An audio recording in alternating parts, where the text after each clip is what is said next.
Ladies and gentlemen, here we are. It's the Hooptalk podcast, episode 21, season 3. Don't forget to hit that subscribe button, man. And we appreciate every single one of our members that has been joining. The names are going to come up. It's the same gang as usual, so pay attention to the screen. But we're going to start shouting out our members. I might consider making a list and just putting them on the screen every single episode just to give y'all some love, man, because we appreciate y'all for joining. We're up to about 15 or 16. I actually forgot to mention in our pre-podcast discussions, we got a new member just recently. I don't know exactly when. It says 0 days. I'm assuming because it doesn't update on the weekends. So I think it may have happened throughout Saturday and Sunday. But we got a brand new member. So shout out to everybody that's been joining, man. And we're gonna do our best to shout y'all out and give y'all the respect you deserve, man, because it means a lot to us. Last episode, I wasn't able to hit my 5 mark like I thought. That's my first one. I'm gonna get to 5 this time around. All right, trust me. I got a reminder now. We're gonna get there. But let's start talking some hoops, man. Some local hoops has been happening. Local hoops has been popping. I'll tell you that much. Yes, sir. A lot is happening in the local area right now. A lot of leagues have been starting. A lot of different teams have been having some big time moments. We're gonna talk about all of them. Starting with the Lambs, as usual. They tend to be our first topic of the day every single day.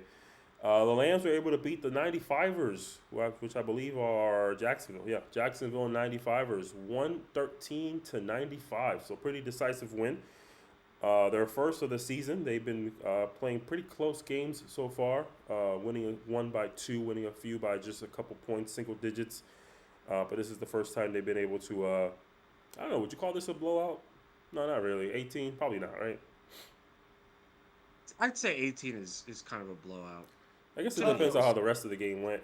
Like if they crept away at the end, maybe that's not a blowout. So I guess we would have to find that out.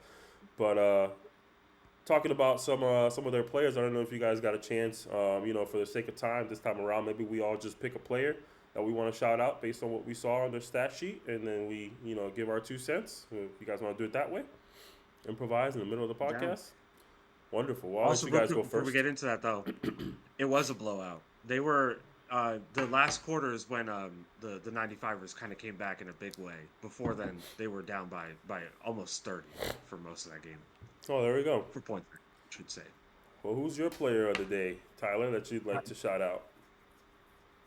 This is Romello, bro. We have not gotten to watch the games. Unfortunately, me and Nas kind of had some things that we were dealing with yesterday, which was a great time. Shout out if you're watching. But we're basing it off the stats, and then I'm gonna go back and I'm gonna watch the games later, so I can kind of talk about it more next week. Melo looked great, bro. 11, 6, and 10, 5 steals. Like that's a fantastic game. One thing I'm noticing with the Lambs though is you don't see a whole lot of 3-point shooting necessarily. They are kind of like an inside type of team. They play a lot in the post. They play a lot off of cuts. They play a lot within the paint in general. So that's something very interesting to still be able to put up 10 assists. Uh, Other people 4 from Keith. You have 4 from a few other people as well from Daniel. Like that those are great numbers to put up. I think personally. Yeah. Yeah, I agree. Um, you go ahead, Nas, first. I'm still looking at who I want to shout out. My bad. I agree. They definitely don't shoot a lot of threes, which is interesting because I feel like they should, based on who they have on their roster. Like having guys like Jackson Trap, Berto, Notorian. I think they definitely have some great shooters, so it's interesting that they're not taking more threes than you would anticipate. But I'd say my player of the game, or Nas's player of the game, I'll call it specifically, would be Keith Clanton. I definitely like his stat sheet here. It looks like he contributed a lot in a lot of different areas.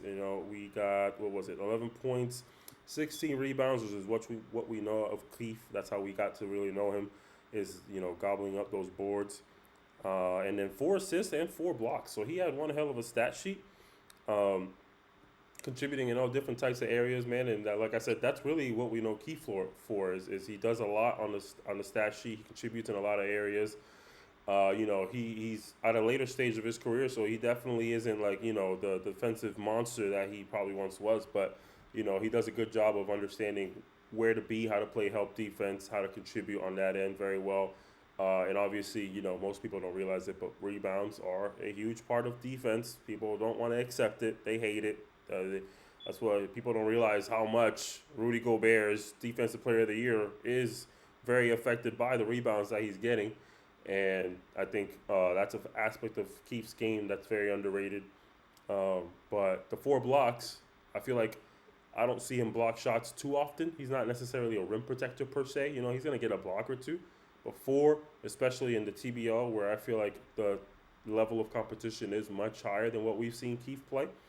Um, the athletic ability of guys is much higher. So to get 4 blocks is good. And then last but not least, he came off the bench, which is unheard of from my perspective. But that's what Coach Edgar decided there, and it was the right move. It was a blowout win, and Keith came off the bench and really was their 6th man, really. Yeah, I'm Arguably gonna. the second most impactful player as well. I could say that too. He did have a stat like literally on every box you could have a stat in. So I gotta throw that out there. I'm gonna go with Daniel Parrish. He had a pretty decent game from the field. He also had 8 rebounds, and he had I think 4 assists, which is a pretty even game. He's kind of been like their steady hand. I feel like since we've kind of covered them, he's their steady hand. He did have 2 turnovers, but that's neither here nor there, right? He had a plus 18, so that's I think is also pretty good for the team. So he was just out there being a positive player throughout the whole game. So I definitely want to shout him out.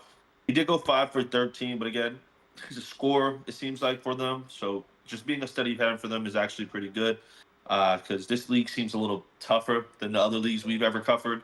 So I think the stats he has are pretty dope. Another person I want to shout out is Berto. I think this is his Hey, third wait a minute. Oh, You're breaking the rules. sorry. That's not what we said. No. He's not the shout out Berto. My bad. No. Sorry, guys. You Listen, go shout out Berto. fuck Right. Birdo. That's what I think. No, I'm kidding. I'm kidding, Birdo. On what you said with Daniel, though, Daniel's averaging 19 so far this season. He's their 25, steady hand. 16, 16. Yeah. You know what's hilarious to me, He's though? their leading scorer consistently.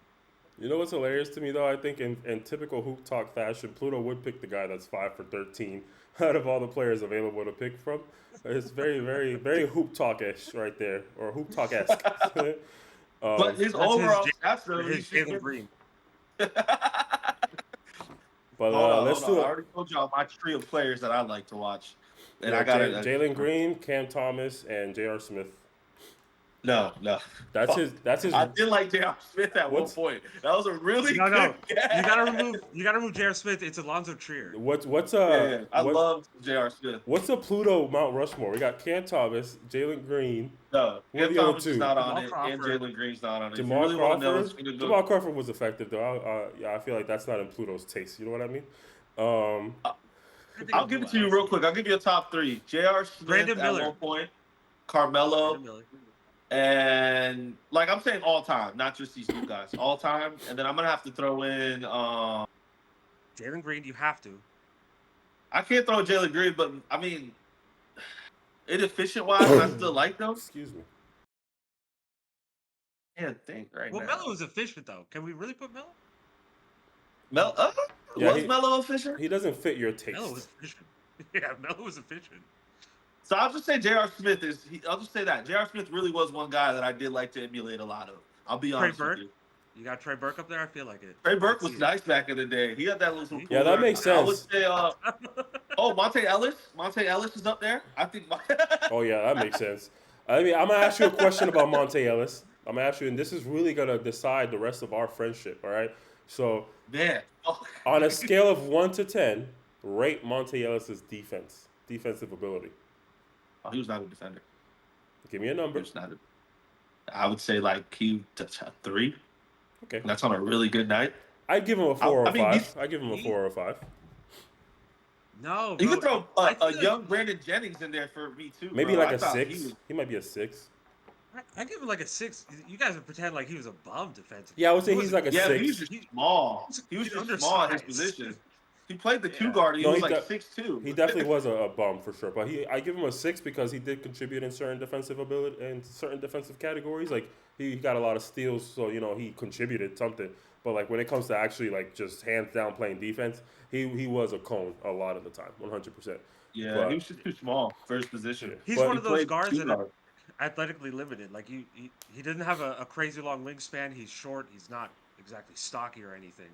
He was just He's like fast. He's just like Steph.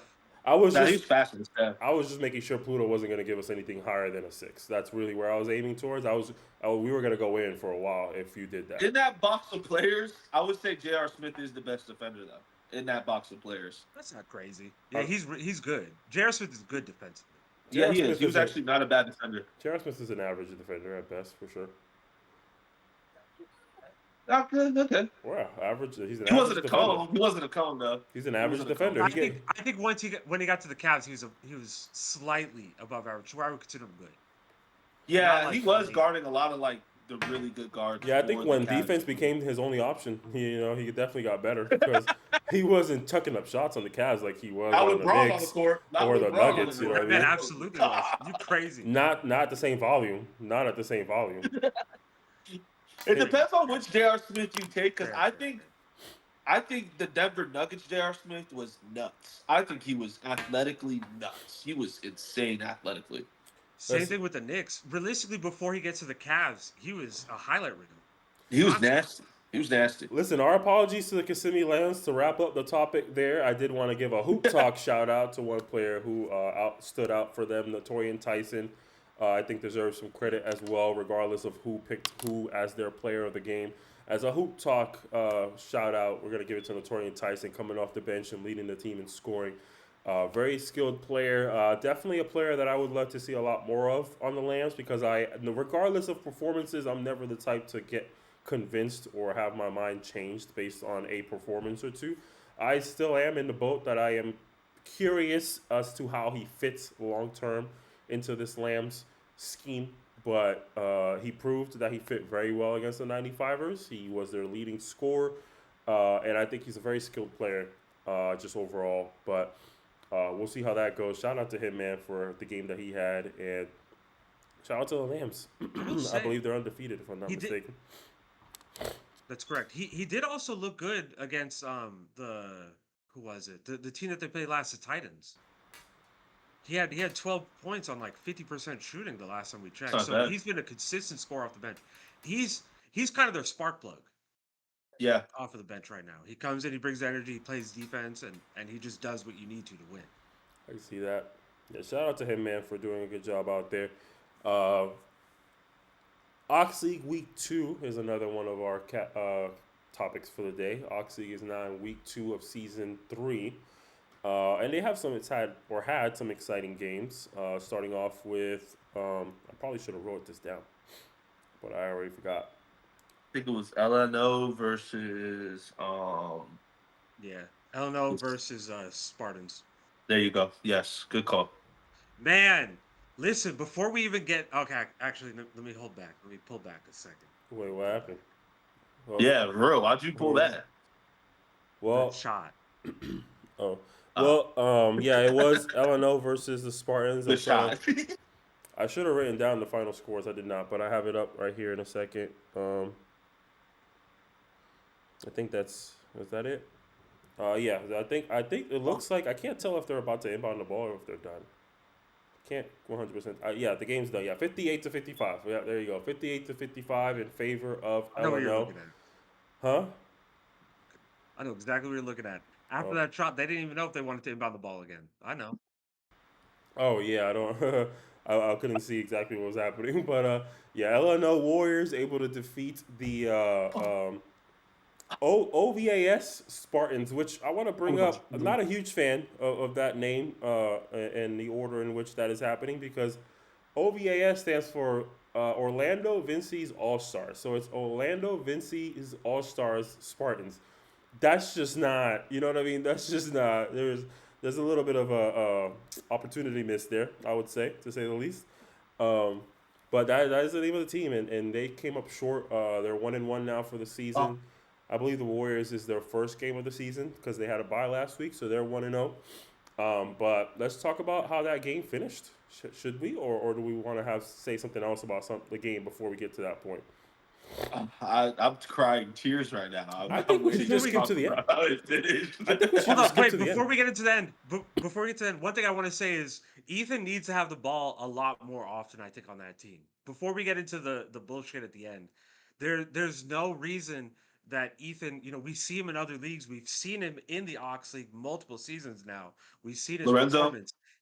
Yeah, Ethan Lorenzo. He needs to have that ball a lot more. He needs to be the primary facilitator for that team, along with Kel. I think them two, Markel, I believe is his name. I'm not saying Yep. it wrong, Yep. right? Okay, them two, primarily handing the ball, setting up for everybody else has worked very well.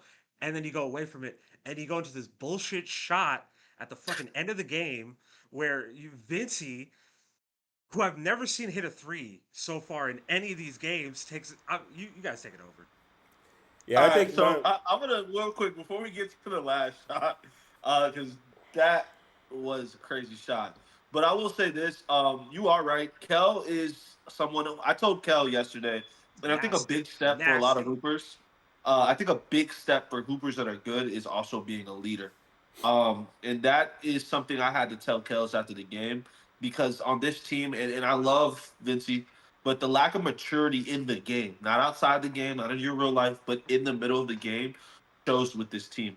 And it showed who the team who was there more. It showed who the team would have had more composure towards the end.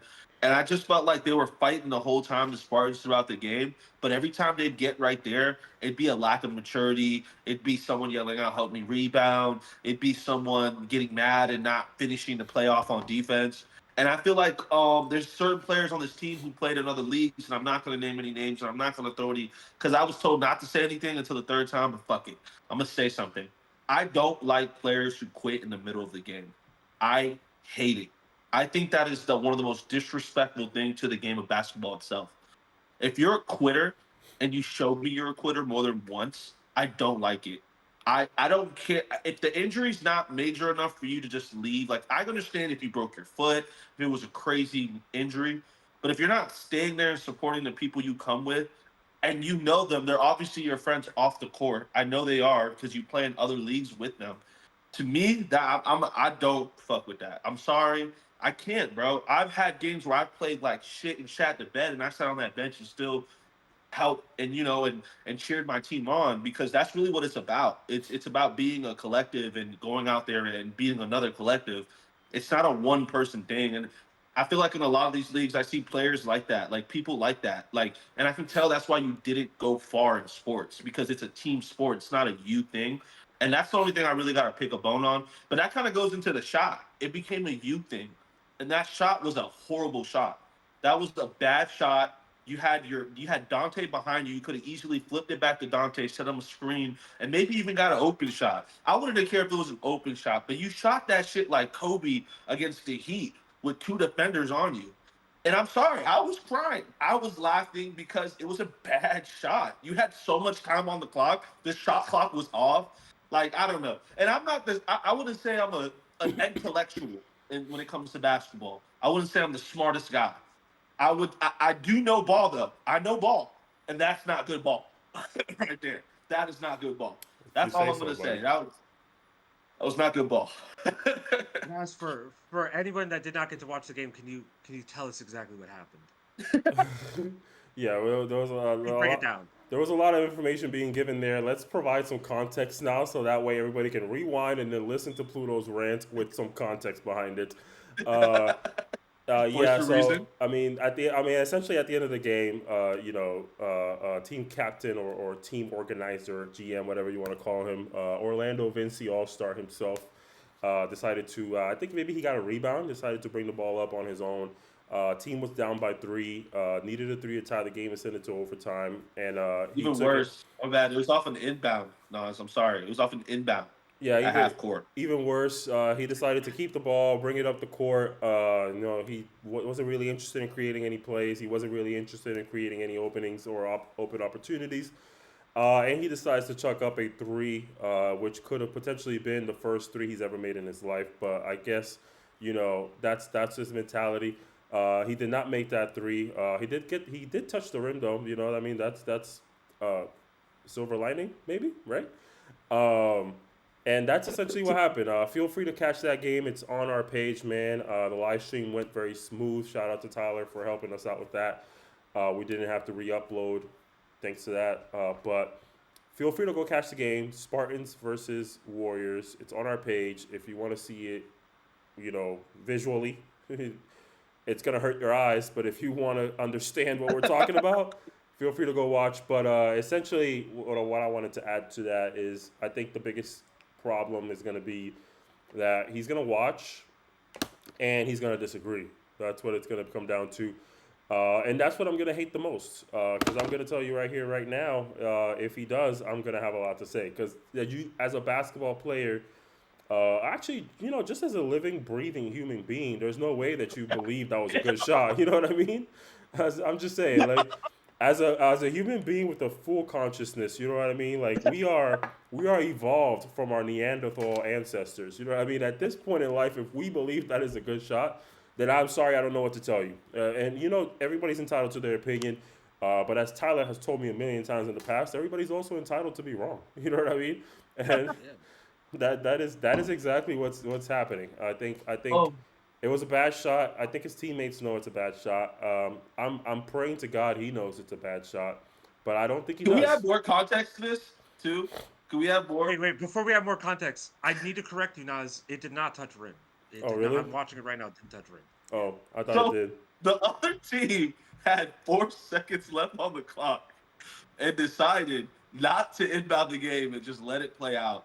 Like that's how bad of a shot it was. The whole gym froze. They're like, "What?" Everybody stopped. And if a musical would have started, I would have never even got mad. If someone would have started singing, I would have never even got mad. That's how it stopped the world. It stopped the world. I Yeah. will say that. And it's weird because like that game early in the game, you guys were looking for the open man. You guys were looking to help each other create as much as possible, even setting screens. And then that fourth quarter comes around, and it's like nobody wanted to play team basketball anymore. Like specifically in that fourth quarter, like we could laugh about Vincey not hitting that three, and we did. Like a Mhm. lot of people did. We continue to laugh about it, but like that loss was not solely on him. You guys were down three, 5 fouls at that point. Like you Yeah, of guys were course. not playing good team basketball anymore at that Not point. at all. And then that was a cherry on the cake. That was the whipped cream. That was everything. That was a full topping. That was a whole nother layer of the cake, though. I will say, not just a topping. That was another layer. Yup. Make sure you guys get ready to see Vinci next Friday. That's all I'm gonna say. Yeah, I mean it's all fun and games, but at the end of the day, it was not a good shot, man. It's That's impossible all it to is. convince me that it was. I do want to backtrack though and talk about one thing. I think the player, I don't really know his name, um, but if anybody can, feel free to tell me what it is. But the player for the Spartans that left, I mean, he did get injured. So like at this Even level, worse. I don't. It's not the same. You know what I mean? Like if you're gonna go home and take care of whatever the injury is, just to make sure it doesn't turn into anything bad. On top of that, we don't actually know his history. We don't know what his injury history is. That's a factor too.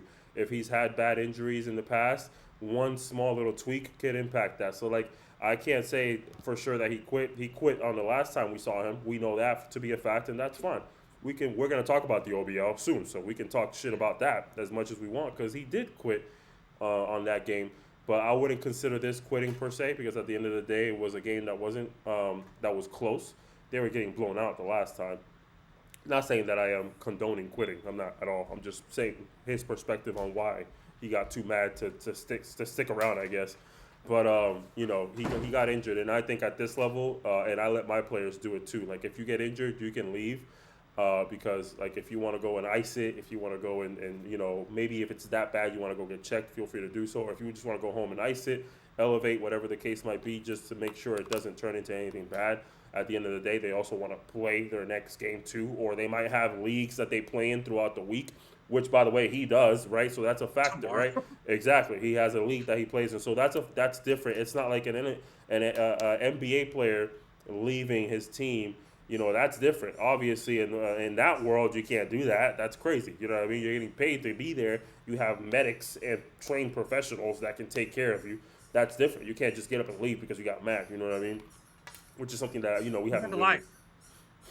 lie. Hmm. His injury looked kind of bad too. Like it's an ankle injury. It looked like, or possibly it was a leg because he was kind of feeling down towards his calf. Like that, I would rather someone go get checked, especially knowing he has a game in 2 days. or 3 days. Not even get checked because a lot of guys aren't going to do that because of his, insurance and then hospital bills. That I will recommend it obviously, but if you don't want to, that I understand. There's a financial aspect to it. So whatever, everybody's got their own life going on. At least but at least treat it. You know what I mean? At least treat it in whatever way you want to treat it, or at least even if it's just resting, so it doesn't turn into anything bad. That's different. I can't agree with considering that quitting because we're not in a world where if they stick around, you know what I mean, they're gonna get taken care of. He's just gonna sit there with a rolled ankle, you know what I mean, in pain without nobody helping him get better. It's just gonna get swollen and swollen. It's if he stays, it's guaranteed to get worse. If he leaves, he could try to make it better. You know what I mean, to where maybe on Monday or Tuesday he can play. Or at least make sure he's good for next Friday. You know what I mean? At the very least. All we're giving you there is some lidocaine. We have nothing but lidocaine. Yeah, exactly. That's and we've seen what that could do. It does wonders, but it's not gonna cure a broken ankle. Oh, they ran out. They would have ran out with the whole tube on his ankle with the way I saw him bend it. The ankle is not meant to be bent the way it was bent. I just wanted to clarify that point. I don't want it to seem like the Hooptalk podcast is all on the same page that he quits, because we are not. Pluto is on that page. That is Pluto's book. We don't go to Pluto's bookstore to read. We stay at Barnes and Noble and we educate ourselves correctly. You know what I mean? So that is his page he wants to be on. Keep in mind, though, I was told to hold this clip back for a little bit, but I don't know. I just really despise quitters. That's my thing. Who told you to hold this back? I'm interested. Tyler told me to hold this back. You told me to hold it back like one more week if he was to quit. That's why I haven't said his name yet, because I know his name. But you told me to hold it back. I said wait until Friday to see if he quit again. And he didn't quit. He just got injured. What's the over-under on him quitting in the OBL? Again. I don't expect to see him play. His ankle did not look good. I didn't look at his ankle, so. Yeah, I don't think he might not play. Take his shirt off. He took his shoe off and he was helped out. It did not look good. Oh, I didn't see that part. I saw him walking back and saying I'm leaving. I didn't see him getting help though. By the way, for all the kids watching, first and foremost, you roll your ankle, do not take your shoe off, please. Ever. Tighten it up as much as humanly possible until, and this is going to sound crazy, tighten it up until it hurts more. I know that sounds outrageous, but you have to keep it tight. You cannot allow your foot to swell up too fast, because that's just as bad as it, just swelling up over time. So you want to give it some pressure. You know how they say, you got a wound, in a serious situation, put pressure on it, blah, blah, blah. That shit hurts. Nobody wants to put pressure on an open wound. You know what I mean? If you're, if there's blood coming out of it, but that's how it has to happen. And it's not too far off from an ankle injury. You need to apply pressure to the area that got injured. And he immediately took his shoe off, which I anticipate is not a good sign. So I do not think he's going to play in the OBL whatsoever. But we'll see how that goes. I can tell you this. Nas speaks from experience. That is a fact. I do, unfortunately. But moving on from that, we had the second game of the Oxleague Week 2, the Lions Perception versus Orlando Stampede. The Lions Perception able to bounce back that game and win by 7, 75-68. They were down for a decent portion of that game, I think for a good part of the third quarter as well. And that fourth is when they really started consistently keeping it close, eventually getting a lead and able to go back and forth until they just had the ability to keep a lead for a good period of time there. So it was a decent little back and forth game there. Stampede looked like they were going to pull away and win that game, but Alliance Perception had a different mindset there. Did you guys catch that guy's name from the Lions, the guard? That was pretty good. I was just trying to think of his name right now. He's number 11. Yeah, if anybody's going to go watch the game, man, stay tuned for number 11. He's a very talented player. You could definitely see by the way he moves with the basketball. He's very poised, very good at attacking the rim, has a nice little explosiveness to him as well. So I apologize, number 11. We'll definitely get you your name. New faces is hard. I'll get his name in a moment. Yeah, new faces fun fact is on him, though. I don't know his name either, but fun fact, he is actually part of their overseas teams. He's one of their players on the overseas teams. His name is Damon Cowler. Yes. Yeah, he's part of their overseas team. He's actually a pro. I mean, a lot of those moves and the way he was moving, moving like a pro. He was moving like a pro. Look at him. before the week before, he had this one take that should have been an offensive foul. It should have been an offensive foul. But he moved this other man, a grown man, moved him out the way and scored the ball and got an and one. And that's when I should have known that he was a pro, how strong he was, and every move he makes is an intentional move. It's not a move where it doesn't make sense. He knows what he's doing. So definitely a big shout out to him, Nas, and that you highlighted him because he was going nuts that last game. Yeah, he was a very talented player, man. You said Damon, is that what you said? Damon Calla, the second. But you did Damon, right? I'm still can't hear you for some reason. Damon, yeah. Oh, okay. Damon Calla, the second. Oh, but yeah, he was very good. He was a very talented player. Very interested to see what he brings to the table going forward. Had some really nice passes down low to Keaton, which some were caught, some were not. But very difficult passes to catch when you're not used to somebody finding you in those situations. That's something that people don't really talk about much. Is having somebody that is capable of seeing these opportunities as a possibility, right? And you're not used to somebody that sees these opportunities, and it is hard to catch those passes. So like, when it's an easy catch, obviously I'm gonna talk my shit and laugh and joke, but like I can definitely understand why Keaton wasn't able to catch. It was one specific pass that he made down low that Keaton wasn't really able to grasp it and it went out of bounds. But I can fully understand why he's not, because I just don't think he was anticipating somebody would see him in that situation. You know what I mean? I say it all the time at the NBA level. The difference between let's say like who's like an elite passer, the difference between like a Tyrese Halliburton's passing ability and a Jalen Brunson's passing ability, like when it comes to actual fancy passes and how you see people on the floor and playmaking, is really just confidence. That's all it comes down to. Like you can say Jalen Brunson's scoring obsession obviously plays a role in how much he sees people because he sees the rim a lot more often. But I think confidence matters too. It's the confidence of knowing this pass can't get through there as long as I do this the right way.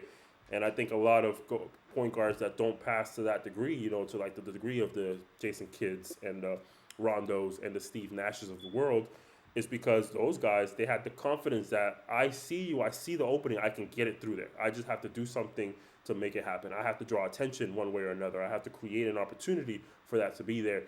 And that's what they do.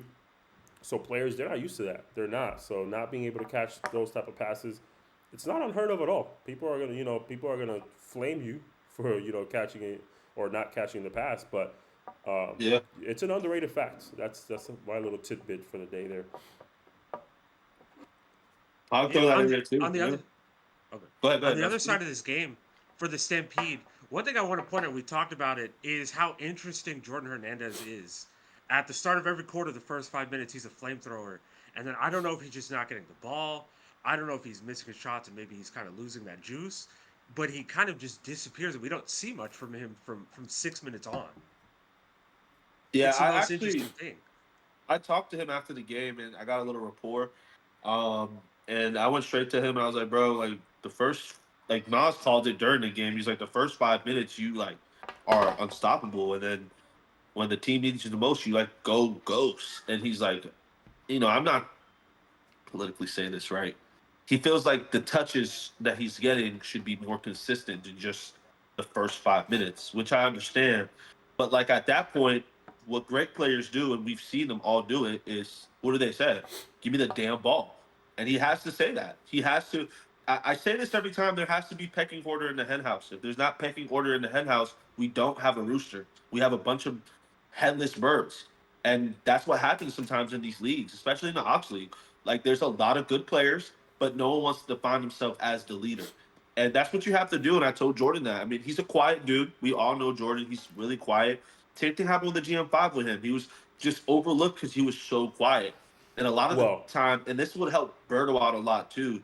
I mean, he wasn't the same. I mean, the GM5 is not the same as the Oxleague. I got you. I wouldn't say it's because he was quiet. I think, from a talent perspective, he had a lot of fucking good teammates. I'm just saying. That too. He did have a lot of good teammates. But it was, I mean, I take this back to the maturation of Berto. If anybody knows Berto at first, Berto was a little timid. And if you know how much Berto has grown to being one of the loudest guys on the court when he wants the ball or needs the ball, it's just a process of basketball. And that's a process of basketball that sometimes people really have a late bloom in, and he just needs to demand the ball. I mean, he's a top 5 player in that league. He shouldn't need to have to demand it, but sometimes you have to go give me the fucking ball. Get out of my way. We see it all the time. LeBron, Kobe. I mean, not to at this level, but I'm giving you examples of people who knew like I'm gonna take this shot because I'm the only one who can make it, and that's just what it is. And I think that's what he needs to do on this team. I think at this level though, it's On pretty his team, difficult.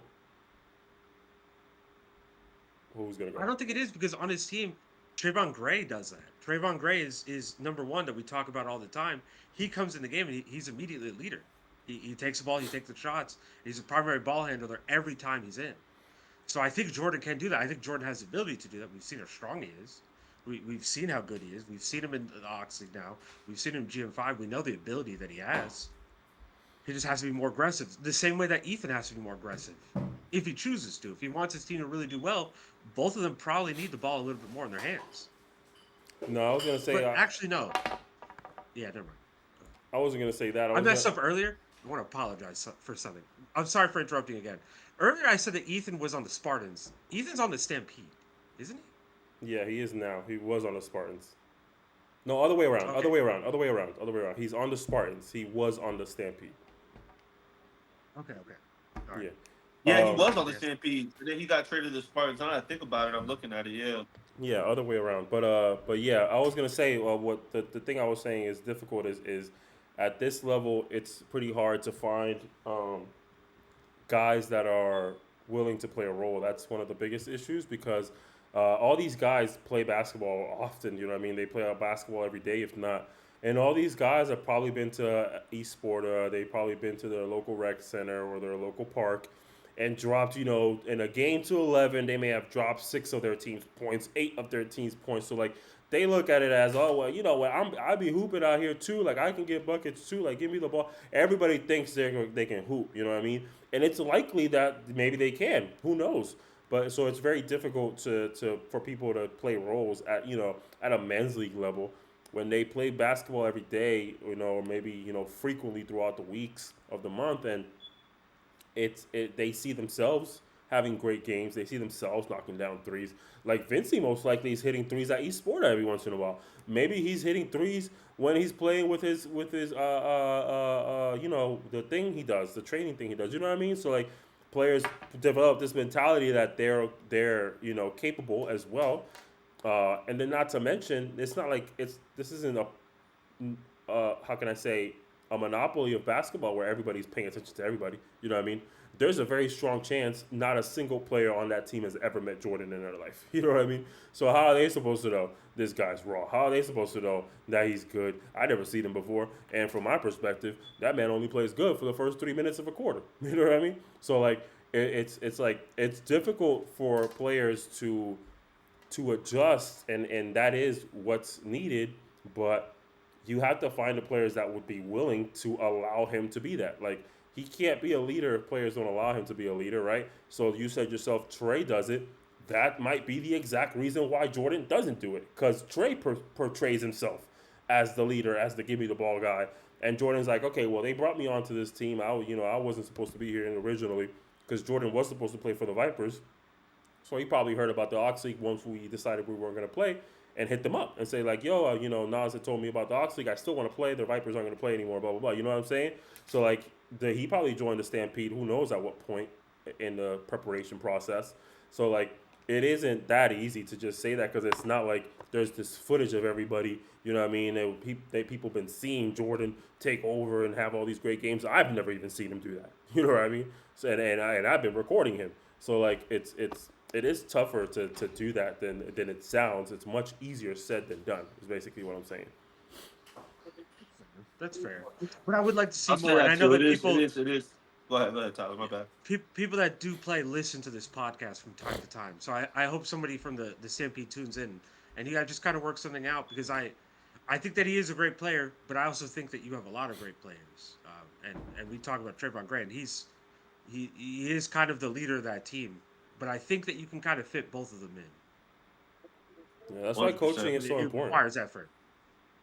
That's why coaching is so I think important.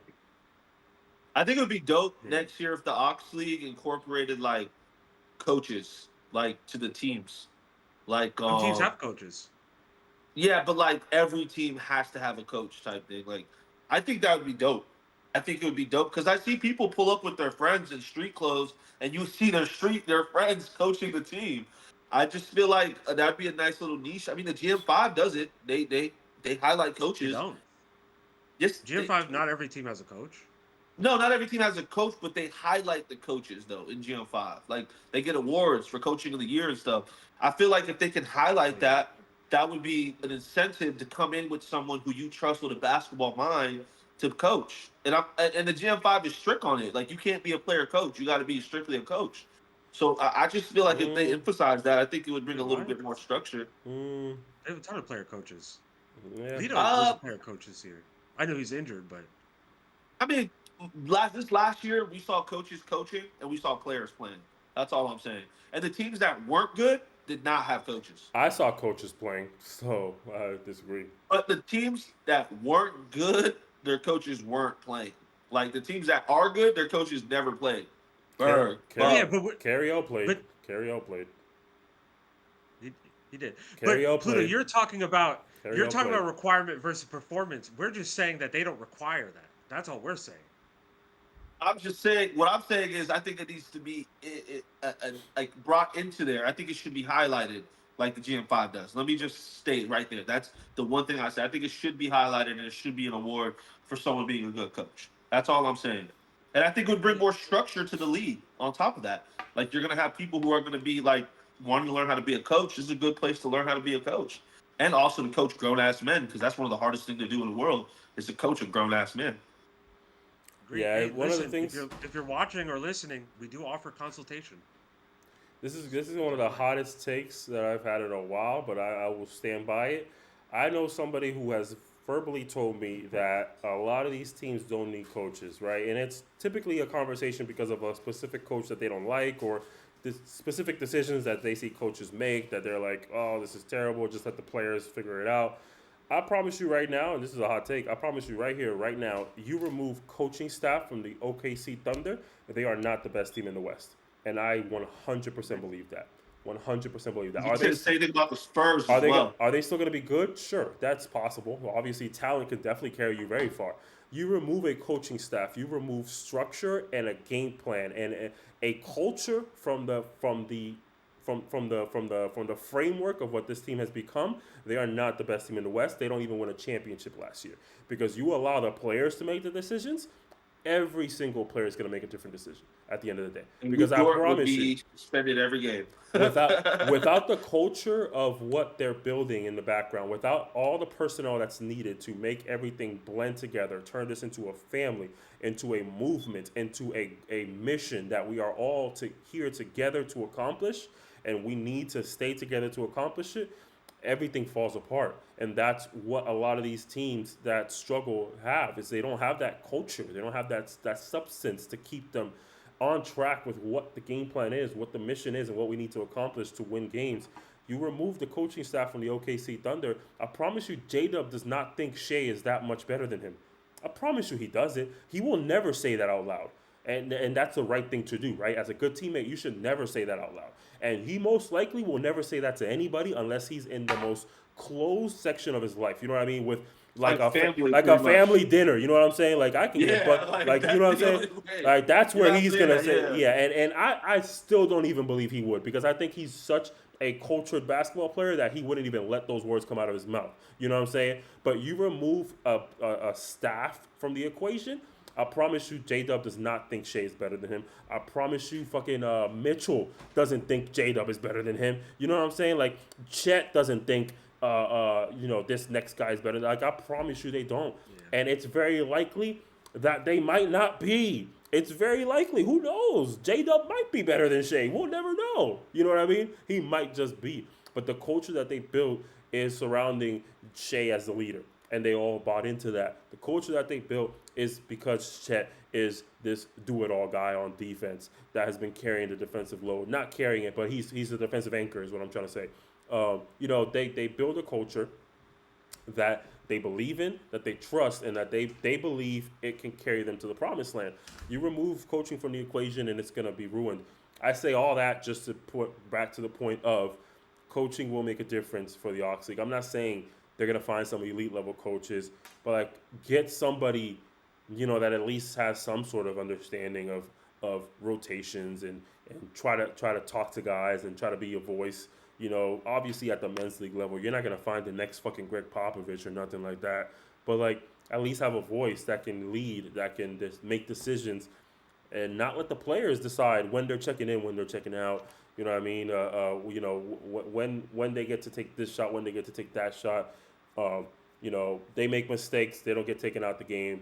You know what I mean? Like a coach kind of is the glue that puts all that stuff together. And I think, Vincey doesn't take that shot if there's a coach that gets to talk to them and tell them what they're supposed to do on the next play. You know what I'm saying? Yeah. Jordan Hernandez doesn't have those long periods of time without scoring if there's a coach that is out there to say, listen, y'all, get him the fucking ball. What are we doing, right? Like Right. all that stuff doesn't get lost with a leader on the bench. That's the last thing I want to say, but I did want to move And on to real the next quick, thing. before we even go, Nas, I want to even highlight it. It can't be a player coach. It can't be someone who's also on the court because you need someone unbiased. You need someone who doesn't need to take a shot. That's the only time in these leagues where someone can listen to somebody else. And we've had it multiple times where players have come to us, teams have come to us and asked us, and those are usually the teams with no coaches. The biggest one would be Phil's team when there was not really a coach there full time. I know Rob would go there at times, but there wasn't a there at full time. And now we're having conversations with Kevin. We're having conversations with Phil. We're having conversations with all these guys about what they should do instead of there being someone who can bring it together and give them a picture. Because really, what we do, if a player asks us, "What should I have done better?" we don't talk about the other players and what they didn't do. We just try to show them what they could have done better in the moment. We're not giving you a what's it called, a game plan of any sorts. We're just saying, hey, maybe you should go on that wing a little bit more because you're super effective on that wing. That's not a game plan. That's just a spot where we feel like you can score. And I don't think a player coaches it. I think a coach coaches it. Someone who doesn't need to take a shot, someone who doesn't need a miss a defensive assignment. All right. And then you're taking all that out of the way and you have someone you respect. And I just bring this up because me and Quell last year played together, who was on the Spartans, and we had our spat. Or yeah, we what's his name? It's That's it, not. right? It's Right? not. Quell. It's not Quell. Oh, my bad. Anyways, back to my point. My whole point was we had a situation where they were coming at me, they were looking at me like to make decisions, and I guess I'm the old head of the team, and I'm looking at them like I don't know. And then I kind of went into a role where I didn't really play. Not that I should have been playing anyways, let's be real. But at the same time, I was kind of like coaching. I was kind of coaching at the time. I was, hey, do this, they do that, or big man, you gotta go out there. I was in a position where I was kind of like Udonis Haslam, damn near. So that's just what it is, though. Like some people have to sacrifice and understand the bigger picture. And I just like to win. I don't care if it's a Chuck E. Cheese token or if it's an NBA trophy. I like to win, and that's what anybody should want to do. And that closes out my point right there. Bring someone in. Bring in a friend, a family member, someone that understands basketball and could be unbiased for 40 minutes every Friday night. I agree Good 100%. luck. Last thing I'll say though is players have to be coachable as well. That's another factor. You can have a coach, and if players aren't willing to be coached, you know what I mean. That's just another problem. But it's a men's league at the end of the day. You know what I mean. And listen, some of y'all have aspirations, so y'all gotta go out there and show the right qualities because the Oxleague, they have a lot of partnerships to get you guys opportunities to grow as athletes and as basketball players. And I've seen them give opportunities to a lot of guys. So like, go out there and just play the right way. If y'all not there for that, then listen, nothing I can say to you. I ain't here to tell nobody what to expect or what standards to have. You know what I mean? If you're not there for that, then do you, whatever the fuck. But if that's what you're there for, you know what I mean. Some players gonna have to change their attitude. They're gonna have to change the way that they approach things, because it says you're not worth the headache if you don't have the right mindset for basketball. You know what I mean? That's true. But True. I just realized we probably should have started with the OBL, considering they're first during the week. But here we are now. Oh, wait. The OBL week one. Wait. Before we get in, why don't we do the schedule for Oxleague next week and make predictions? Yeah. What is the schedule? 2 games slate. So, Yeah, shouldn't hurt. We have 2 games. We have the Ducks versus the Illinois Warriors. Ooh, good game. Good game. I I got the got Ducks. Remind me, who's on the Ducks? Oh yeah, I got the Ducks. Don't remind me. The Ducks There is you with go. That's fine. Kevin Hart. You got the Ducks?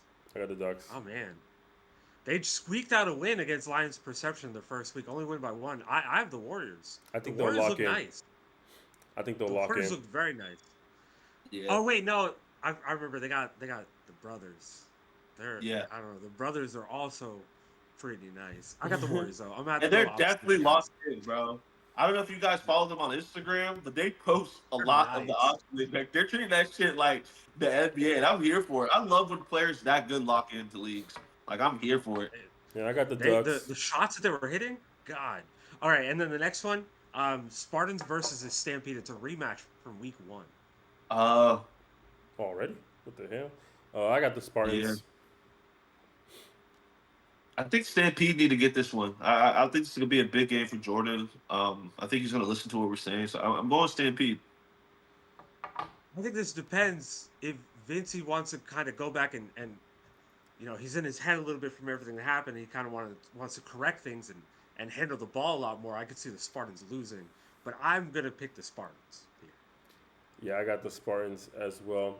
But that's enough of Oxleague there. Moving on to the OBL. We had our first week of the OBL, man, a league that plays 2 different days, 5 games a week, 2 courts as well. So very hectic over there at the OBL. But it was a fun time, man.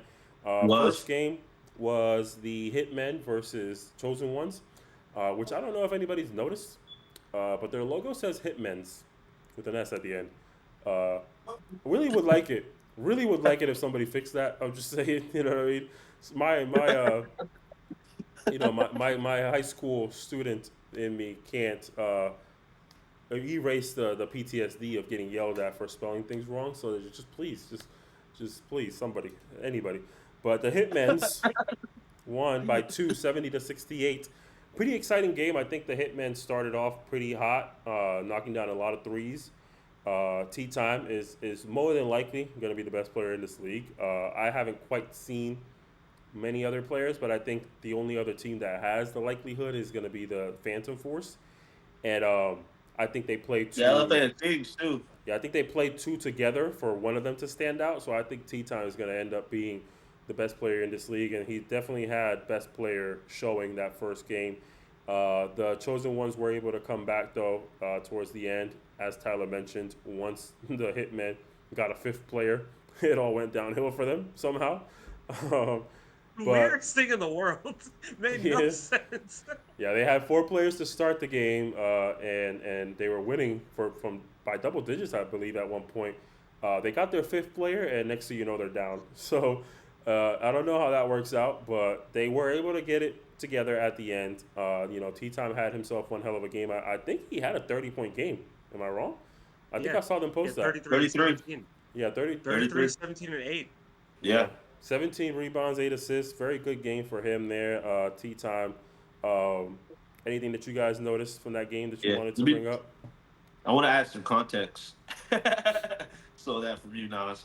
Also, the other team, he had 17 rebounds. Keep in mind, Tea Time's a solid like 6'1" at most on his stretchiest day. That's big. The dude on That's the pretty big. other the dude on the other team who they had was a 6'7", 6'6" guy, and he out rebounded him. Like, I'm pretty sure by a lot. On top of that, Nas, go ahead. They were breaking some shots. I wouldn't doubt that he had a lot of boards. I mean, as well. I'm just saying height isn't always an indicator of everything in basketball. You know what I'm saying? Like, I'm just trying to put that out there.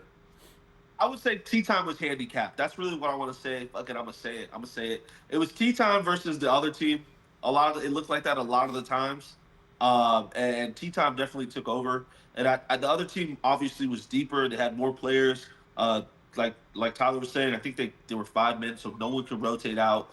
No one could get on the bench. So I just feel like this is a really good team win for the Hitmen. Even though the fact that, it was just really the Tea Time show that game, and it was nothing more. Now they hit a The lot game of just threes. made no sense. Yeah, Tea Time went 7 for 22 for threes, so he had a decent amount. He was he was kind of there was a point before the fifth came in. He was kind of chucking them to make things happen, to make sure they maintain the lead. But then after that, once that fifth came, he kind of slowed that down. I Yeah. don't understand why they started doing worse once they got five. That doesn't make any sense to me. Like I still don't get that. But that big for Chosen's one, he did look pretty nice. In the brief glimpses that we got to see, he did not look bad at all. He could hit the three. He had that midi. I think he even finished an oop if I remember. I might No, be wrong he didn't. on that. Okay, well, listen, he looked good for the most part. Um, I don't know. Hitman just looked a lot better in that, even with four people for majority of that game. Like majority until they figured out what was happening with the guy sitting behind us with the hoodie, where they finally let him play. I guess he got called in and some things happened or whatever. But I don't know. Hitman looked good. I Listen, don't shout know if out. they're the best team though. I forgot I'll just about say the that. guy who was in the Oh no, hoodie. they're not. They're not at all. I don't think they're Yeah. even close. But shout out to Ethan Lorenzo though. He was playing for Chosen Ones as well. He Oh, had yeah. himself a good Ooh, game. He was balling out. He looked real. Yeah, I clicked that replay button probably about 20 times just for some Ethan plays to a point where I couldn't keep up anymore. But Ethan, he looked really good, man. I think the Oxleague teammates have to watch this league to see what Ethan is capable of. It would be cool to see him have more playing time over there, but we'll see what he does this week. We're gonna talk about our predictions for the week as well. But shout out to him, man. He played a great game. And then the next He did. game was the team that I think is going to be the best team in the league, which is Phantom Force versus NWO. Not to be confused with New West Orlando, apparently. This is the Different new, redemption. Different redemption. this is the new world order, ladies and gentlemen, not the NWO. You're familiar with us speaking on here from GM5 days, the undefeated champs of GM5 Season 5. But Phantom Force, who, if you tune in, I'm gonna do everything in my power not to give any spoilers because I want everybody to tune in and see who Phantom Force is because it's not Phantom Force, but that's what they call themselves. All right, just putting that out there. So let's do everything in our power to be vague, so all the people watching can be surprised when they go watch.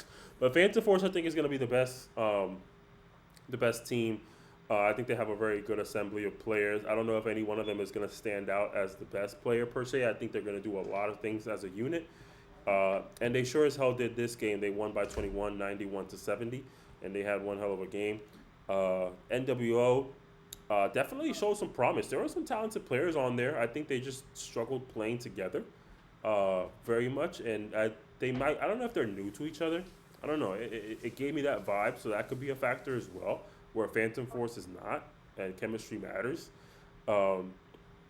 But they had a lot of talented players. I have to learn names still, so we'll get there at some point. But they had two guys that played really good basketball, and if they can play together a little bit better, I think they win some games this season for sure.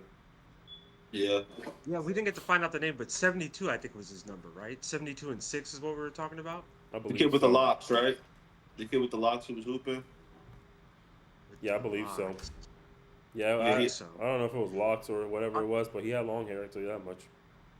Yeah. Yeah, I think his name was George. Yeah, he was nice. Very That's good. number 6. He almost had a oop. He had a great game. He almost had a oop on someone we don't want to say the name of because I feel like it's a spoiler if we say the name. But he almost had a Well, what oop we on can do that is, player. why don't we use initials for everyone that we know? Oh, TC. There you go. TC was balling. Everybody knows who the fuck TC is, man. Stop it. That's He's fair. the one person on the team that's literally addressed by his initials. Known by his initials, so I have to call him his real name. Terrell. Terrell was balling. NWO is interesting though because it's not the NWO that you think of as well. It's a new iteration of NWO. The only one that was still there was Emmanuel. And J-Lo was on the team. And he made his presence known. Let me tell you that much. Emmanuel had a lot to say. He had a lot to say, man. Shout out to him. Just for context, there was a point in the game where we were saying that NWO had the ability to come back. And I made a comment. I was like, listen, I think if they play good basketball, a comeback is possible. And he was right next to us, so he heard that. He literally said, no, it's not possible. It's not possible at all. He walked onto the court, and as he's walking onto the court, the talking did not stop. He looked back, and he told his entire team, listen, them guys over there are talking crazy. I was like, what? So they have the perception. They had the perception that we were talking crazy in the sense of talking bad about them. Little do they know, He was the their one. own guy. We were not talking crazy. We were talking very positively about the team and their potential to win that game. He did not have any faith whatsoever that was going to happen. So, mind you, he was very correct. Like I said, 21-point loss. So he was not wrong at any point. We were. So, what are we going to do at this point? Like, we were wrong. He was right. Listen, let's move on. Let's move on with our lives. I forgot. He was funny, man. No, we can't. But that was the first 2 days of OBL action, man. Y'all make sure y'all tap into those games. Catch the re-uploaded versions as Wi-Fi connection wasn't the best. So we re-uploaded it for all the fans that want to watch. And don't forget, ladies and gentlemen, the OBL is members only. So if you'd like to support the Atleta crew and help us grow, help us expand, I'm hoping next Sunday I have big news for y'all. So don't be late to join. Don't be late to be a part of this because there is potential. Very, very good potential that something very big is going to happen with Atleta. So be a member.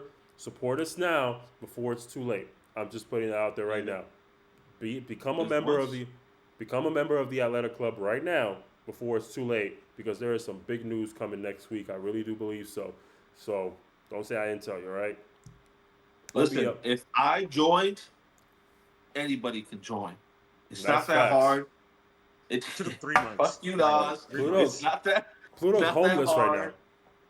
And honestly, step by step, man. Honestly, if you really want the best bang for your buck, do what I did. I went on YouTube on the website, and I got it for $5 after I was bullied into it. But I got it for $5.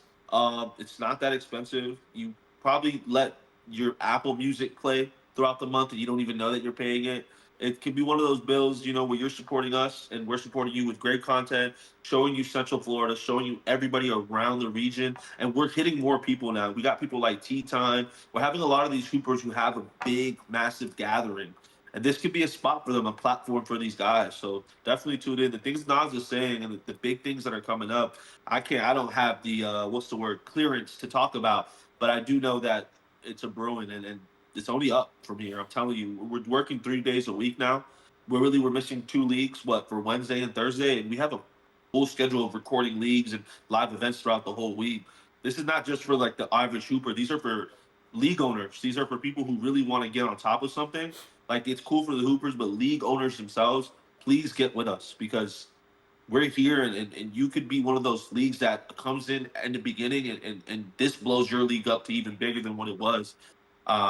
And that's really what I want to throw out there because anything we've touched, we've seen growth in their league as well. Anything we've touched. So that's a big shout out to the leagues that do work with us now and showing us a love right now. Just want to point out, we definitely have been recording Tea Time since like 2024. So he's not a new face on the Atleta page. Oh yeah, he was on the OJ. He's on a good team now. He's on the team that matters. I mean, if you say so, all right. Moving on, though, OBL, don't forget, members only. Make sure you subscribe and join the Atleta Club to catch those games. Some good action. I'm not lying. Go find out for yourself. But last game of the OBL Week 1 season opener was the On the Rise versus the Atleta Kings, who look strikingly similar to another team that I know. So a few familiar faces on there. But, Huh?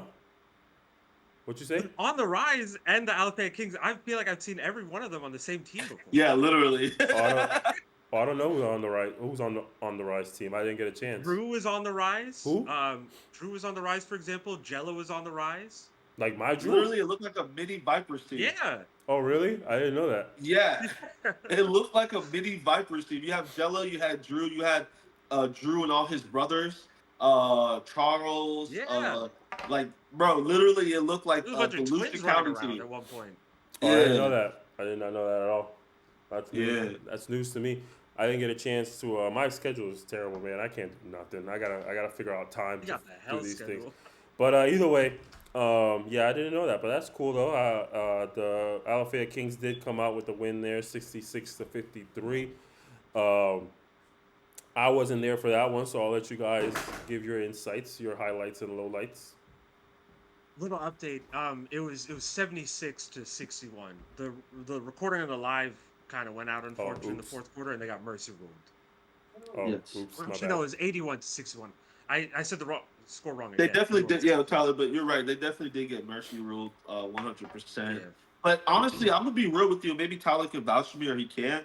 At the beginning, it was a good game. There was a lot of good shots. I think the second oldest Wiley brother, I don't know his first name. I just know him from hooping and stuff like that. The second oldest Wiley brother, he started off the game 3 for 3, like on fire.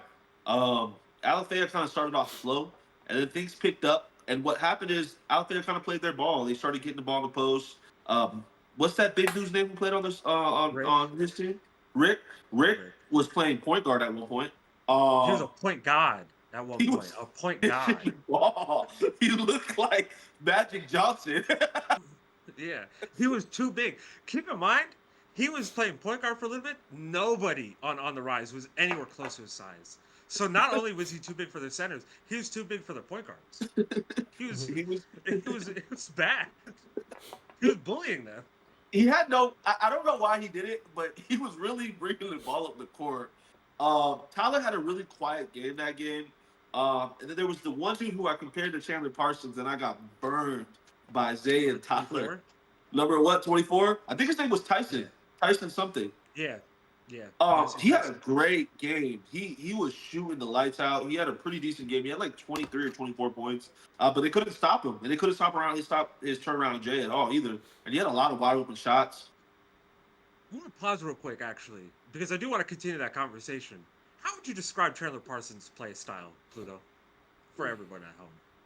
Like, what would you say? Pre-injury or Is he known before for his- or after injury? Just in your head, like, where would you describe him? Where would you put his defense? Number one, he's an On a scale Orlando of 1 to legend. 10. A lot of people don't know. Wait. Chandler Parsons is an Orlando legend. Just Almost throw that out everybody there. knows that at this point. Almost everyone, because we say that a lot. We talk about it a lot. I thought On Chandler a Parsons scale of his was a defense, shooter. though, on a scale of defense, where would you put it at? Because No, hold on. I thought Let's see. Chandler Parsons was a mid-range turnaround, kind of like a more of a shooter archetype. you said he was an elite defender. So, you said Chandler Parsons was an elite defender and great in the post when we were talking about He it. was great to post.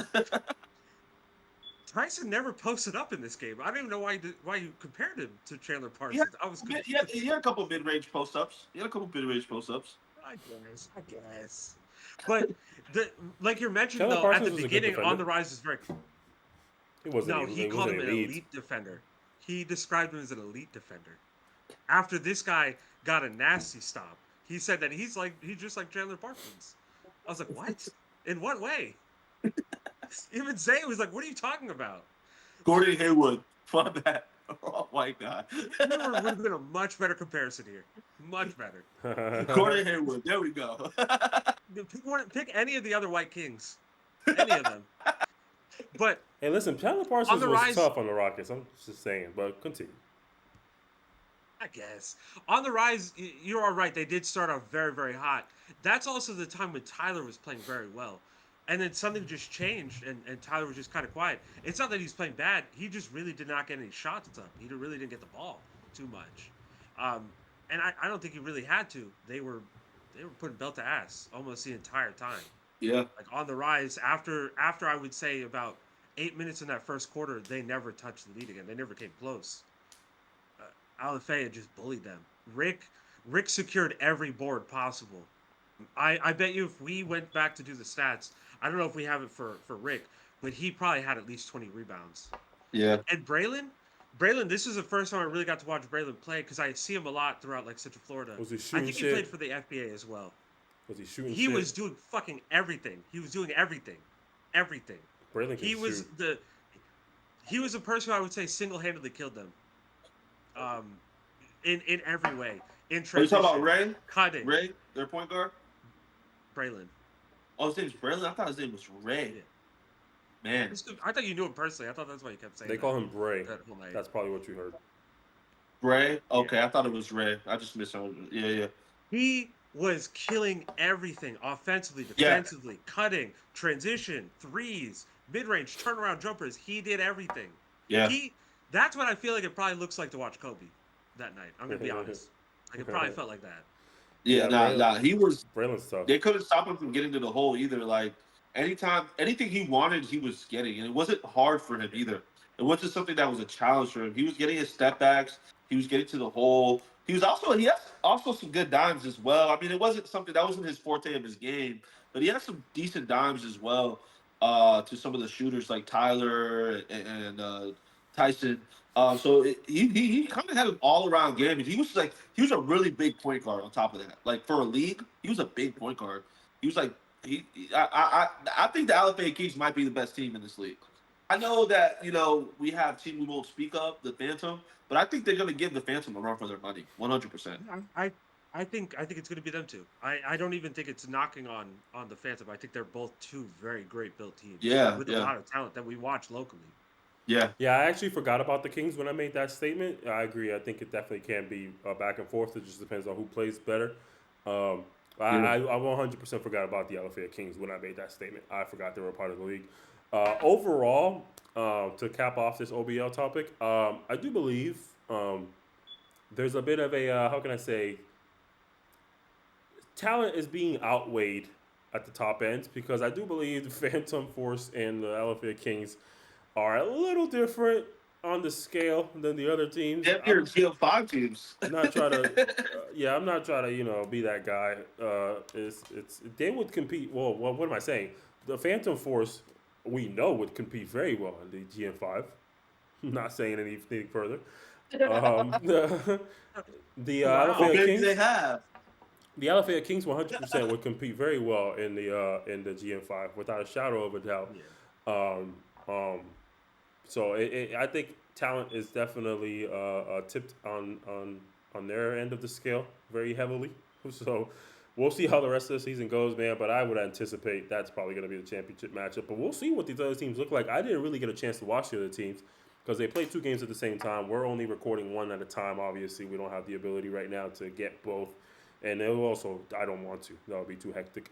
But go catch The it. Kings also didn't have Sorry as well, by the way. Yeah, that's another thing. Yeah, that's gonna be a really good team for sure. I'm excited. I hope. I don't think we get a chance to record them this week, but I hope they're there because I do want to make it to the next time we have to record them because I want to watch them in person, see how they do. But that's it for the OBL Week 1, man. Shout out to them. Don't forget to join the Atleta Club so you can catch all the OBL action. Do not miss anything. It's members only.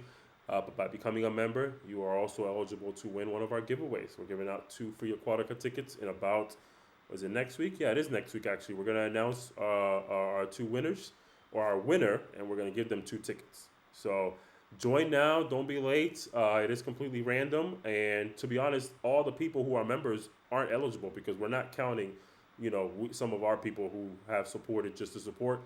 I think that would be a little unfair to give it to them considering, it would just be taking us to to Aquatica. That's a little unfair. So we're not going to do that. So there's a couple of members on there that don't even count. So your odds are even greater than you think. So join the Atleta Club for a chance to win 2 Aquatica tickets. Completely free, no charge. There's nothing you need to pay for. Obviously, when you get there, maybe you'll need to pay for like parking or something. I don't really know how Aquatica works. But that's about it. Food and things of that nature is all up to you. But the tickets, completely on us. And we'll get with you to work it out. But moving on to our last major topic, or actually, a quick little tidbit before we get to our last major topic. By the time everybody tunes into this game, we should have already finished the ABA White Division Finals between the Polk County Royals and the Florida Tropics. So make sure you go tune into that game. It is going to be live, but by the time this episode airs, it would have already ended. Quite literally, as it ends, this episode will be starting. So at that point, it will already be over. So feel free to go back to our page, check our live videos once you finish the podcast, and check out the Royals versus the Florida Tropics to see who is the 2026 ABA White Division champions. As well as the E-League semifinals are also going to be happening around the same time. I believe during our podcast, there might be a game happening. I don't remember the E-League schedule, to be honest, off the top of my head. It's actually posted on their page, but go check them out. I believe there should be a game live currently as this episode airs. So feel free to go catch to see who's going to head to the E-League 2026 finals. Other than that, our last topic of the day is going to be NBA related, believe it or not. we did say we were going to finish unless something major happened. I'd argue something extremely major happened. Ladies and gentlemen, for those of you who may have not been tuned into social media lately for whatever reason, or for those of you who live in a cave and finally found a computer to get on YouTube with, Bam Adebayo, ladies and gentlemen, uh, has done something that some are happy about, some are not. Bam Adebayo has just surpassed Kobe as the second highest single game scorer in NBA history with a whopping 83 points. All I got to say before the guys give their take is fuck Bam. Fuck everything he stands for. And fuck the Miami Heat organization. He's in Florida. We can use his help. That's my take. By the time we reach the level where Bam is helping us, this episode will be so old, it will be ancient history. Like, unless we're gonna go back and delete this. If we ever get an NBA contract, I'm coming back and deleting the episode on 3/15/2026. Listen, nobody. If I am ever in the vicinity of Bam Adebayo, even if I'm just going to go watch a Miami Heat game, I'll delete it, just in case something crazy happens that day. Just in case, you know what I mean? But either way, Bam Adebayo, 83 points, man. I want to save my 2 cents for last. Y'all give your opinions. We all know he did great. Listen, we're at 1 hour and 16 minutes. Let's save ourselves the mumbo jumbo. We all know he did great. Give us your take on the game itself, and what do you feel about it? I think people are just being kind of unrealistic. Like, he had 75 points before they ever had the intentional foul in the fourth quarter. He was already at 75. He was 8 points away. Like, really think about it yourself. As a coach or as a player, would you stop yourself or your player from breaking this record and going down in history? Especially the Miami Heat, who I hate to say it, have fucking sucked for the last couple of years. Like, they have not done anything since LeBron left realistically. They made one finals with Jimmy. Or two, I'm sorry, they made it against the Nuggets as well. But, like, who cares? Like, no one's going to remember that. Everyone's going to remember Bam doing this. And it's on the, hold up, it's the Wizards' fault for being so shitty, such a bad organization for so long. Like, none of that should be on the Heat or Bam. That should be on the Wizards entirely. Go ahead. Time out, ref. Please, time out. I mean, I agree with the Bam part of it all. I feel you on that. I just want to kind of go back to one statement. You know, the notion that they haven't done anything since LeBron left, that's not true. Like, let's be real. Come on. 2 finals appearances. 2 finals. I'm sorry. 2 finals in 12 years. No, but like, come on. There's teams who haven't had a single finals in 20, 30, 40 years. They've done nothing as well. They've also done nothing. No, come on. Let's not do that. Like, making it to the finals on teams that nobody anticipated would be able to get to the finals. Come on. Let's not do that. But, yeah, I agree. I'm saying it's not enough to, like, say that Bam doesn't deserve something like this. Like, it's not enough for me as a coach to say, like, you know, we've done so much in the time that you've been here. I'm going to take you out because we have all these accolades. You know, you're Defensive Player of the Year. You're an MVP. I get what you're saying. You don't need this as well. Yeah, I get what you're saying. He's not a Defensive Player of the Year, but I fully understand. That's why I'm saying that. Yeah, no, I agree with that part of it, though. My take is a little different on that aspect on what I think about the game, but feel free to give us your 2 cents. I can't wait to hear this. I'm going to start us off with a Kobe video I watched.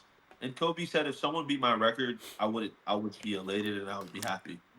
If the Mamba is saying that himself, I mean, you got to give a little joy. But I'm also going to give a double-edged sword here. This is a life lesson my mom taught me. People are not going to like the way you do things, especially if you reach your goal. I know this is a one-game thing. This isn't a season milestone, but no one wants to see Kobe being taken away from, like, basketball history. Like, we all love Kobe. Even Kobe's hater loved Kobe. And I was a Kobe hater for a lot of my life until the end of his career. I kind of, like, grew onto him. I loved his mindset and everything. But this isn't about Kobe. It's about Bam. I don't think no one likes 40 free throws. I think people want to see someone kind of, like, shoot the lights out.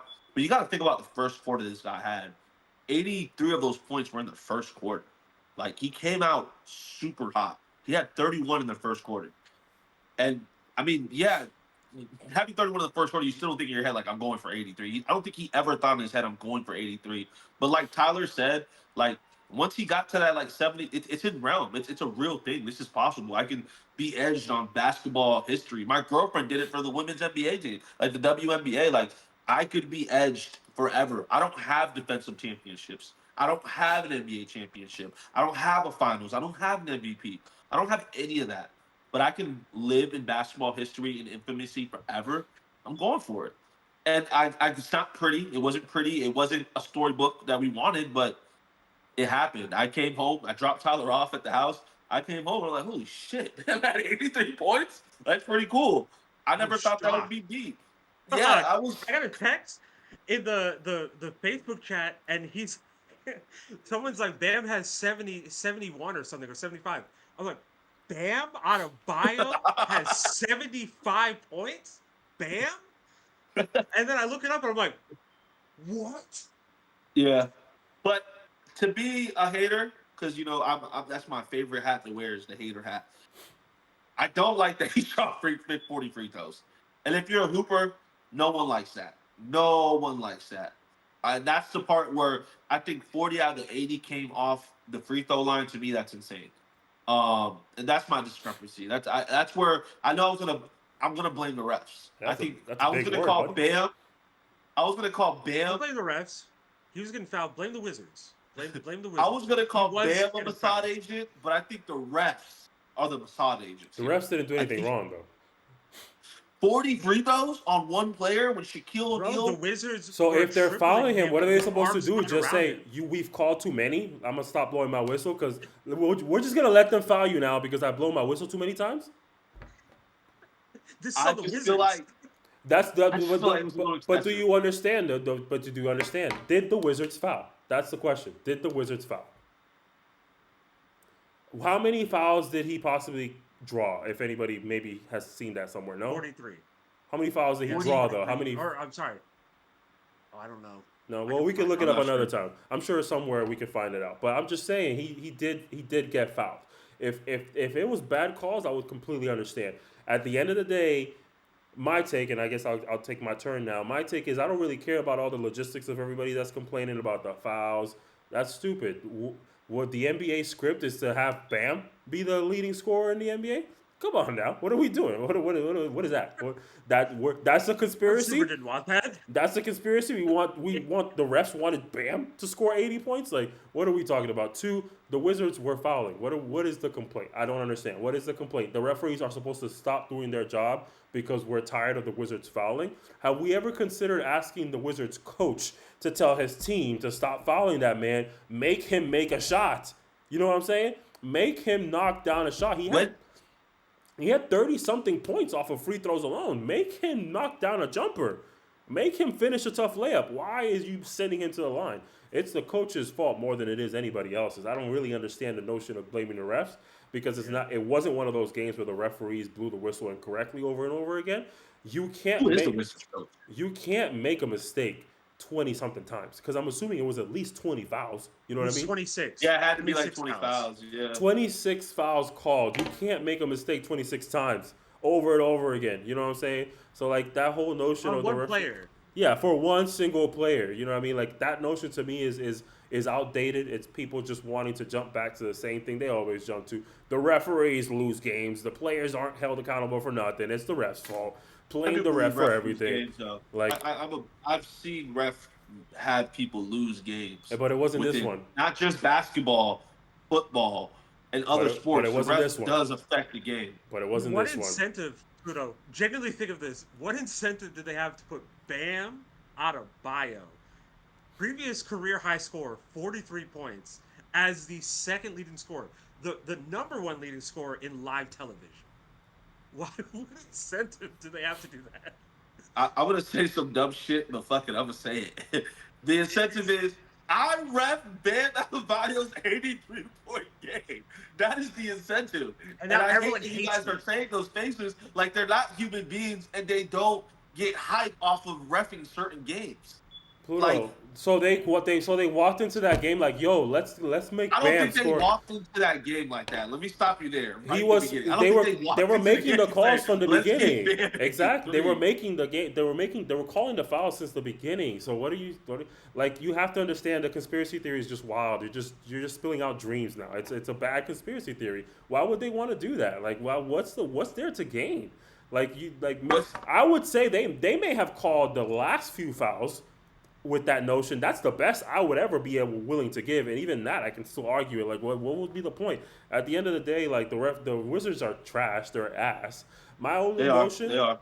my only notion with this game is I am not happy to see Kobe's record be broken in such an underwhelming fashion. That's my grief with it. I think Bam should have gone for it. It is obvious that he should have, and any player in the NBA in that opportunity should go for it. I think the referees did nothing wrong. The Wizards did a lot wrong, and those are my three takes on those. Those are the three most popular conversations that people are having around this performance. Yeah. My issue, and not an issue per se, my reason for not being enthused and excited about it is that I am not happy to see Kobe's record be broken in such an underwhelming fashion in a game that quite literally didn't mean nothing. They were very decisively winning that game when the game was should have just been done. Any other game, he would have sat down. So obviously, it just wasn't exciting. You know what I mean? It wasn't something that I want to talk about for say. You know what I mean? I don't really care about talking about Bam scoring 83. But I cared about Kobe scoring 81 because at least that was a close game. At least that was a game they had the potential of losing because they were down in the first half, down in the third quarter. I think they got their first lead in the third. I don't quite They weren't remember down in the third quarter. if they were Everyone down. says that they were Down up at half. 10 at halftime. They were up 10. Yeah. I went back and watched it. They were up 10 at halftime. Are you sure about that?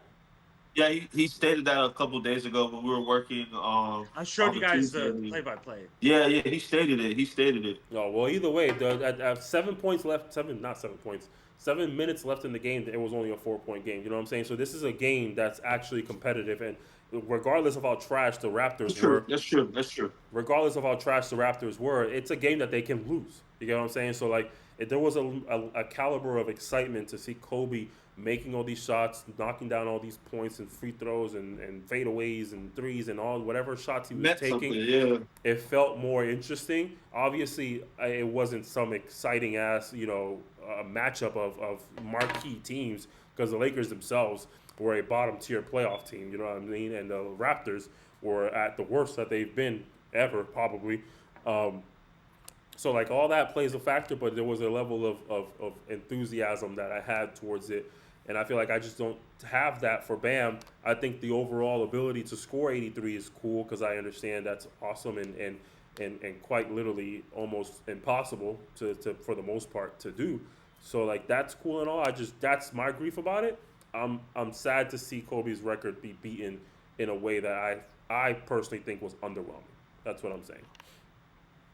Yeah, I think that's the take that everyone should have. You shouldn't be hating Bam for this or Not at all. Heat. Like that's a reality. You should be hating the Wizards for this though. You should absolutely hate the Wizards. The Wizards deserve all the hate that you have in your heart. Even before this happened. Afterwards, for the next 10 years, you should hate the Wizards. I got something to say real quick because we were talking about this. They just can't defend the pick and roll because I think they played the Celtics last night, and their big man, he damn near, I think he went for like 40, I think, or 30 or something like that. He was on track for 50 at one point in the game. There's no one protecting the rim. There's no one protecting the rim, and that's what teams are gonna do. They're gonna run that pick and roll action and destroy them with it. And that's all that was ran. It wasn't like they had some crazy master game plan against the Wizards. The Wizards just can't stop a bigger roll, and that's just what it is. For Bam's first 70 points, his first 70, he was shooting over 50%. To give you an idea. Yeah. Only the last 13 was he kind of chucking, but at that point it's kind of in sight because the fourth quarter hadn't even started yet when he hit 70. Yeah. It may have started. I don't remember that part exactly. I want to point something out really quick if I can. I have to. Pluto, you did this to yourself, man. You gotta be more mindful, man, of how you decide to portray information. Like you can't tell the world the Celtics big man was on track for 50 just because. No, the announcer said it. I didn't say it. The announcer said it Uh, when I was hearing the highlights. did he score all his points in the first quarter? Like that's the only way he would be on track for 50. That's the only way. The man had 24. I just want to point that out. The man had 24. He would have to have scored 25 in the first half to be on track Hold for on, 50. hold on. I was watching a highlight, Dodge. Don't tear me up, okay? But the announcer said he's on pace to score 50 points, and that's why I brought it No, here. But maybe I should have looked into what context, Kudo like you is said. saying, He must have Kudo's had a lot of saying points in the first had, quarter. He did in the first quarter. He did. He had I think 15 in the first. Yeah, that's Oh, probably okay. why. Because that man, Okay. that pace was those slowed down drastically. Because It after definitely did. that, It definitely he did. only scored 9 points after that. But But Tyler was realistically, saying though, something. people do enjoy this Bam situation because people enjoy the drama. And I'm going to segue this really quick. I do want to shout out another local league that we don't really cover a whole lot, Nation. Nas, you and I were talking about it, and they're kind of like digging deeper into the drama that these leagues have. They're I love it. posting like their fights on their Instagram. They're posting beefs. They're posting suspensions, and like it's a reality that we have to realize. People like drama. People Yep. enjoy drama. People like the drama side of basketball. So it's nice seeing like these local leagues kind of tap into what we're seeing in the NBA. Like it works. That's how you do spread your platform, and that's why the NBA allows certain things that they allow. That's why they allow like this Kawhi situation to kind of go on a little further than it needs to. I'm sure they're investigating it, but I'm sure they already know their answer there as well. I'm sure they already know that there's fraud committed, but that drama, that storyline carries throughout the entire season, and people will go in and they'll tune into Clippers games and they'll watch it. Locally, people will watch Nation games because they see what's happening on their Instagram. They see the beef, they see the arguments, they see the fights. Drama fuels everything. That's why Yeah. that's why wrestling has gotten so big again Yeah. because they figured Yeah, I out a way to agree. kind of tailor that drama. Yeah. I agree. That's true. There's no such thing as bad publicity. All publicity is good publicity. I've learned. But I agree 100%. Let us know in the comment section. What are your thoughts about Bam scoring 83 points? We shared ours. Let us know what you think, good or bad. If it's good, why? If it's bad, why? Let us know. And don't forget to join the Atleta Club. OBL action is coming soon, tomorrow and Tuesday. You don't want to miss it. It's the newest up-and-coming league. If you want to tap in and see all the local talent in Florida, you got to be a member of the Atleta Club to be able to watch. So don't forget, you might be able to win 2 tickets to Aquatica as well, alongside with that. Just saying. Yes, sir. Shoot your shot. You know what I mean? You miss 100% of the shots you don't take. So don't regret not taking this shot. Just putting that out there. But we're done for the day, Unfortunately, man. I miss 100% of the shots I do take as well. So I just miss no matter what. All right. Well, we're done, ladies and gentlemen. Thank you so much for tuning in. Subscribe, like, and comment. Don't forget to join the Atleta Club. Hoop Talk out. Deuces.